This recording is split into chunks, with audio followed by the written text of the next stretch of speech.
Bonjour à toutes et à tous, bienvenue dans le podcast La Sueur. Salut Big Rusty. On va parler de Jake Paul contre Anderson Silva. Morning, up in the morning. Et Jake Paul qui s'est imposé par décision unanime dans un combat très serré, mais si vous ne le savez pas, ce qui lui a permis d'arracher la victoire, c'est un knockdown dans les tout derniers instants de la rencontre, à savoir au 8e et dernier round, alors qu'Anderson Silva appliquait une pression des enfers. On va en parler avec Big Rusty. Swear.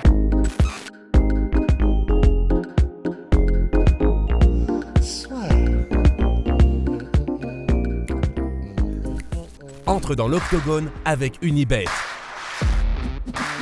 Qui sera le vainqueur du combat? En combien de rounds? Fais tes paris sur l'app numéro 1 et profite de 150 € offerts sur ton premier pari. Jake Paul qui s'impose par décision unanime 77-74, 78-73, 78-73, 78-73 au total 83 coups mis sur 336 tentés du côté d'Anderson Silva, 79 mis sur 251 tentés, mais effectivement c'était extrêmement serré jusqu'au dernier round. Ouais, bah déjà, quelque chose que tu as noté et puis que je pense que beaucoup de gens ont noté, c'est que c'était déjà vraiment plaisant. Enfin, c'était vraiment un bon combat et ben, de toute façon, on le sait, il progresse vite, Jake Paul. C'est un bon boxeur. Enfin, je dis pas que c'est un bon boxeur pro, qui pourrait, parce que bon, il parlait de Canelo à la fin, on va pas non plus, c'est comme d'habitude, quoi, à la fin de chaque combat de Jake Paul, c'est-à-dire qu'il call out des boxeurs pro, de très, très gros standing. Évidemment, c'est pour la com et évidemment, il faut pas que ça se fasse et évidemment, il serait pas au niveau, mais ben, pour quelqu'un qui a commencé la boxe il y a 2 ans et demi, vraiment, c'est clairement, c'est un naturel, il a du talent. Enfin, voilà, comme on le dit à chaque fois, quoi. Et là, bah, c'était un beau combat, c'était un combat malgré tout technique, on pourra dire ce qu'on veut, mais technique de la part des deux. Et, et puis, ouais, voilà. En fait, en soi, c'est vrai qu'avant le dernier round, même s'il y a eu, là, tu as dit 78-73, j'ai vu pas mal de scorecards aussi qui mettaient vraiment plus que serré avant ce dernier knockdown. Ouais, moi je comprenais. Donc, ouais, vas-y. bah, pareil, en fait, pour moi, c'était. Après, c'est un peu toujours pareil, c'est-à-dire que même un 78-73, ça peut être des rounds très serrés qu'ils ont donné à Jake Paul et qui ont fait que du coup, on a un gap de 5 points à la fin. Mais voilà, c'était plus serré en termes de niveau technique entre les deux que ne pourrait le laisser deviner un 78-73 à la fin. Mais voilà, c'est bien joué de la part de Jake Paul. Il a encore une fois montré de belles choses. C'était cool parce que Anderson Silva était venu pour combattre. Ils étaient d'un gabarit équivalent. Il n'était absolument pas ridicule, Anderson Silva, pour 42 ans pour son âge. 47 ans, ouais. 47, pardon, putain. 47, putain, merde. 47 Donc, contre voilà, 25 ans dans les... Ouais, la moitié de son âge. Non, mais c'est pour ça. Enfin, bon, comme prévu, la plupart des gens, et à raison, hein, diront, bon, bah, c'est bien joli Jake Paul, mais voilà.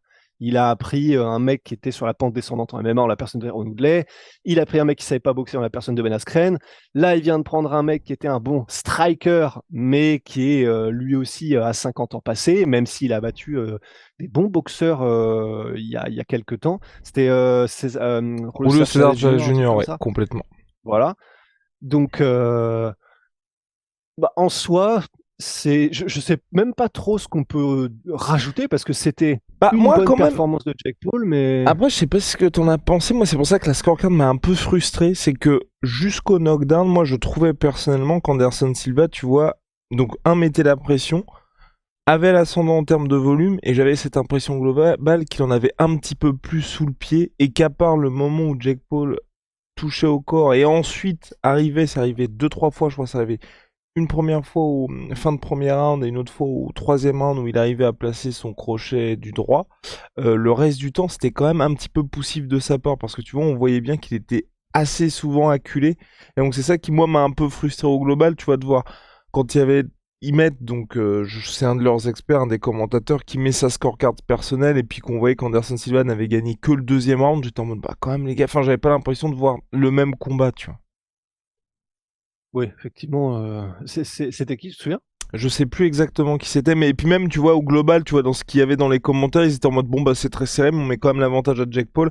Alors que, moi, j'ai trouvé, sur le combat au global, certes, en termes de conditions physiques, tu vois, il y a eu aucun moment où il a eu l'air particulièrement fatigué, mais on avait souvent l'impression que, en tout cas moi j'ai cette impression-là, qu'il se remettait quasi exclusivement à ses grosses explosions athlétiques en crochet droit. Alors qu'Anderson Silva, lui, que ce soit en uppercut, que ce soit en termes de volume même global, souvent il le mettait dans la sauce, et j'étais juste un petit peu frustré, tu vois, qu'Anderson Silva, il n'y ait pas des moments, même si ça n'a jamais été le cas en MMA, tu vois, qu'il essaye vraiment à chercher le chaos, parce que plusieurs fois, tu vois, je sentais qu'il était allé à 1, 2, 3 coups de pouvoir le dépasser.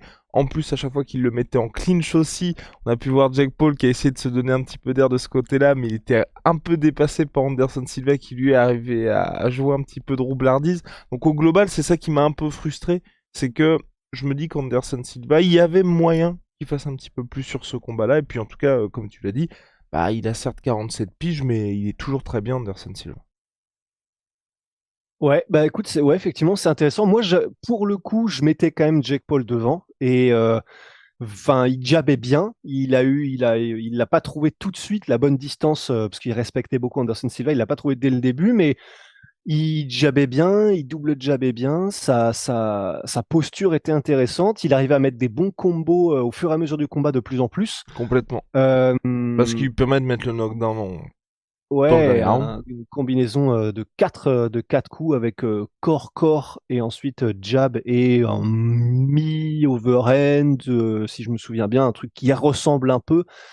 Et d'ailleurs, ça, c'est quelque chose bah, voilà, qui continue de faire très bien aussi, Jake Paul. C'est il construit son jeu, c'est-à-dire que bah, il a un jab qu'il utilise de manière intelligente et il a des combinaisons qui utilisent et le corps et la tête et qui partent de son jab, pas toujours, mais c'est ça qui est bien, c'est qu'il varie.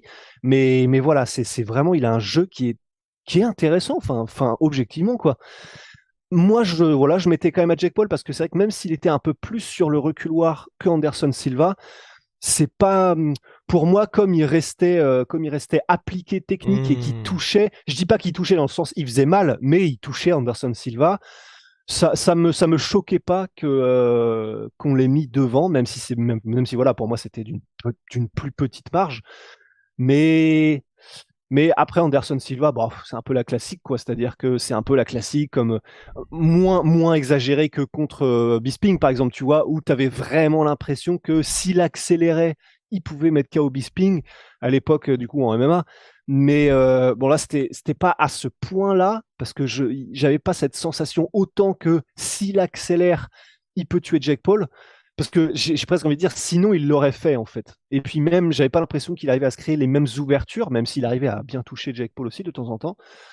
Mais donc, ouais, pas fâché quoi, pas fâché du résultat, c'est cool. Bah voilà, c'est cool pour Jake Paul. Ensuite, Jake Paul qui a call out, comme l'a dit Big Rusty, Canelo Alvarez, mais surtout Nate Diaz. Nate Diaz qui était présent avant de se faire virer suite à une bagarre dans les coulisses, où il y a eu une petite Stockton slap de la part de Nate Diaz, et puis tout son camp ensuite est parti.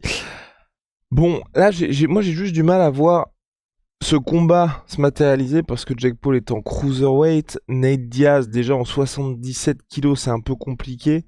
Je sais pas du tout comment ils peuvent faire ce combat, tu vois. Bon, en soi, ils peuvent. Enfin, sans tuer Nate Diaz. Sans tuer Nate Diaz. Ouais.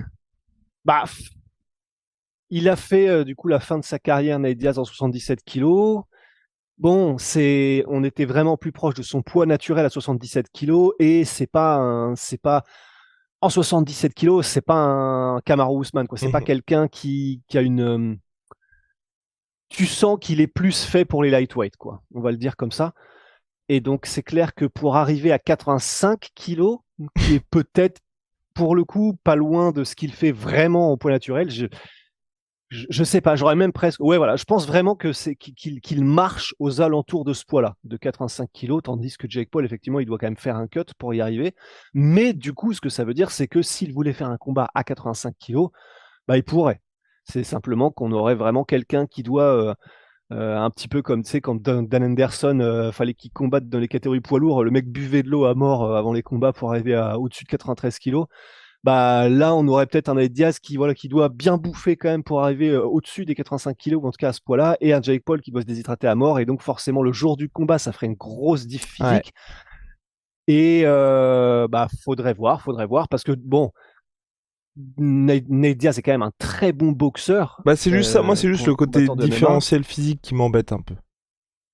Bah, c'est ça. Ouais, parce que forcément, ça aurait un gros impact au niveau des impacts, justement. Hey. Mais ouais, sur quelque chose. Non, mais c'est pour ça, je pense que c'est ce qui se profile. Parce que je vois pas Tommy Fury réapparaître une nouvelle fois comme un Pokémon. Ah non, mais ça, Ça fait trop. entièrement Ouais. d'accord. Et puis, enfin, personnellement, moi, j'aurais bien aimé voir ça. Mais c'est vrai qu'aujourd'hui, après avoir battu Anderson Silva, ce serait vraiment reculé pour affronter Tommy Fury. Surtout, on sait toujours pas finalement ce qui s'est exactement passé dans son forfait, je crois. Donc, Ouais. ouais, non, très bizarre.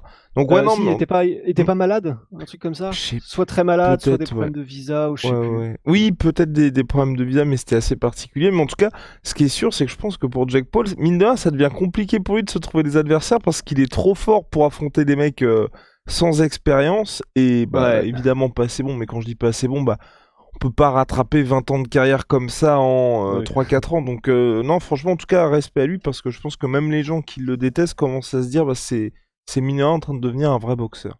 Big Rusty, on a terminé? Ouais. Du coup, il y aurait qui à part Nate Diaz Bah pour moi c'est juste Nate Diaz et Canelo. Enfin oula, il a call Oula, out Canelo, ça oula. n'arrivera jamais. Pardon. Pour moi c'est juste Nate Diaz. Là, puisqu'en plus, enfin honnêtement, je veux dire, Nate Diaz était présent. C'est plus, je pense que ça va se faire parce que Nate Diaz était présent. Il y a le brawl qui permet d'avoir une petite histoire. Mais sportivement, c'est juste ça qui m'embête. C'est je pense que Nate Diaz va perdre et je pense pas que Nate Diaz va perdre parce qu'il était moins bon boxeur. Je pense juste qu'il va perdre parce que les mecs physiquement n'ont rien à faire dans le ring ensemble. C'est juste ça qui m'embête un petit peu dans le choc entre les deux.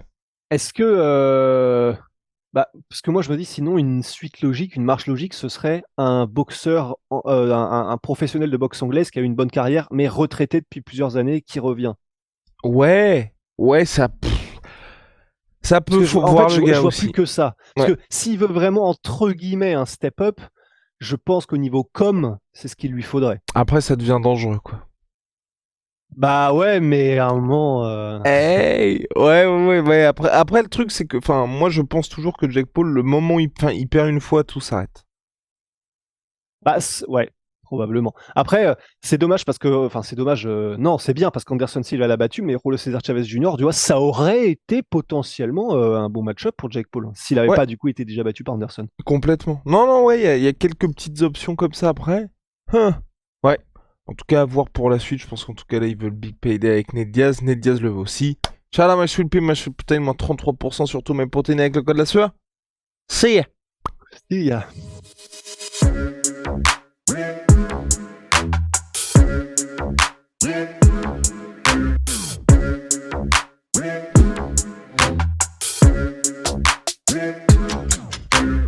Fucking come and